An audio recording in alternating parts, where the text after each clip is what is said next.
Hello बच्चों, let's read the question. Question says, if the sixth term in the expansion of 3 by 2 plus x by 3 whole raised to n and x equal to 3 is numerically greatest, then the possible integral value of n cannot be. Option 11, 12, 13, 14. Solve करते हैं question को. इस question के लिए जो की concept है वो देख लेते हैं यहाँ पर हम. की कॉन्सेप्ट में अगर हम बात करेंगे यहाँ पर, if tr plus 1 is numerically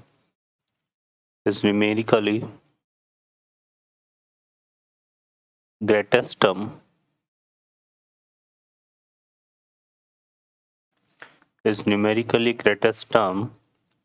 then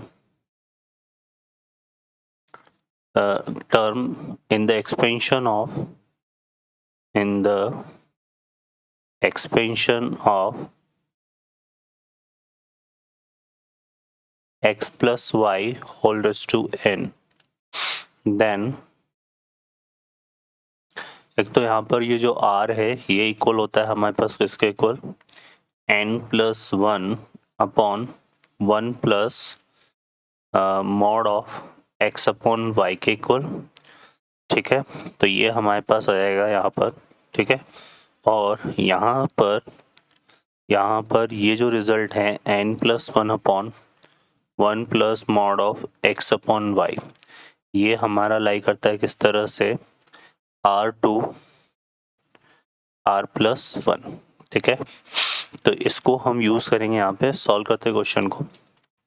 इस क्वेश्चन में हमें क्या गिवन है, हमें बोला हुआ है सिक्स टर्म इज द, क्या बोला हुआ है, न्यूमेरिकली ग्रेटेस्ट टर्म. तो इसका मतलब क्या हो गया, यहाँ पे T6 इज न्यूमेरिकली ग्रेटेस्ट, ये बोला हुआ है न्यूमेरिकली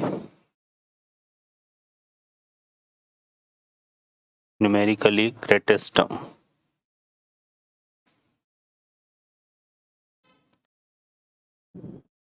ठीक है, सो आर की वैल्यू कितनी हो जाएगी, 5 आ जाएगी आर की वैल्यू, है ना. अब ये आर की वैल्यू को हम यहाँ पुट कर देते हैं. ठीक है, और अगर हम देखें अकॉर्डिंग टू एक्सपेंशन, तो जो हमारे पास x है वहाँ पे कितना लिखा हुआ है 3/2. ठीक है ना, और जो y है वहाँ पे x/3 और x की वैल्यू हमारे पास 3 है. तो हम इसमें पुट करते हैं तो हमारे पास आएगा 5 less than equal to n plus 1, तो एज इट इज रहेगा, अपॉन यहाँ पे आएगा हमारे पास, देखो कितना 1 प्लस, अब जहाँ x है x की जगह तो कितना है 3/2, तो यहाँ पुट करते हैं 3/2, और अपॉन में आ जाएगा y, और y की वैल्यू देखो यहाँ पर क्या दी हुई है, y की वैल्यू जगह दिया हुआ है इसने x/3 और x इक्वल टू 3 दिया हुआ है. तो यहाँ पे 3/3 करेंगे तो y की वैल्यू 1 आएगी, तो 3/2 अपॉन 1 ही आएगा ये. तो ये हमारा बनेगा, और इधर कितना आएगा 6. ठीक है, अब 3/2 को देखें यहाँ से, तो 3/2 का मोड 3/2 होगा. ठीक है, और इसको सॉल्व करेंगे तो कितना आएगा 5/2. तो यहाँ से अगर हम देखें तो n प्लस 1 हमारा किस तरह से लाई करेगा, 5 इंटू 5/2 करेंगे तो कितना आ गया 25/2. क्या आ जाएगा हमारे पास, यहाँ से अगर हम देखें तो ये आ जाएगा n प्लस 1, ये कितना हो जाएगा 25/2, और इस तरफ करेंगे तो 5/2 इंटू 6 करेंगे तो 3 इंटू 5 बचेगा, मतलब कितना जाएगा 15. अब इसको सॉल्व करते हैं तो 25/2 माइनस 1 करेंगे तो 23/2 आएगा. तो याद से आ जाएगा हमारे पास 23/2 n, और ये कितना हो गया 15 माइनस 1 14. तो n हमारा जो है लाई कर रहा है 23/2 टू 14. तो और n क्या होना चाहिए यहाँ पर, हमें n क्या है, एक इंटीजर है ना. n किसको बिलोंग करेगा, n बिलोंग्स टू इंटीजर.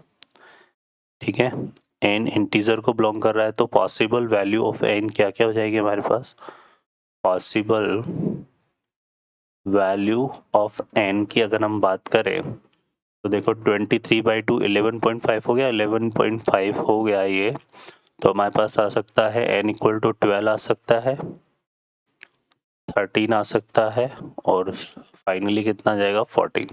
तो 12 n की जो पॉसिबल वैल्यू है वो 12, 13, 14 होगी. अब क्वेश्चन हमसे क्या बोल रहा है कि possible integral value and can not be, है ना। तो कैन नॉट बी मतलब क्या नहीं हो सकती, 12, 13, 14 तो आ रहा है हमारे पास, तो A option is the correct answer according to question. Okay बच्चों, I hope you understand well, best of luck, thank you.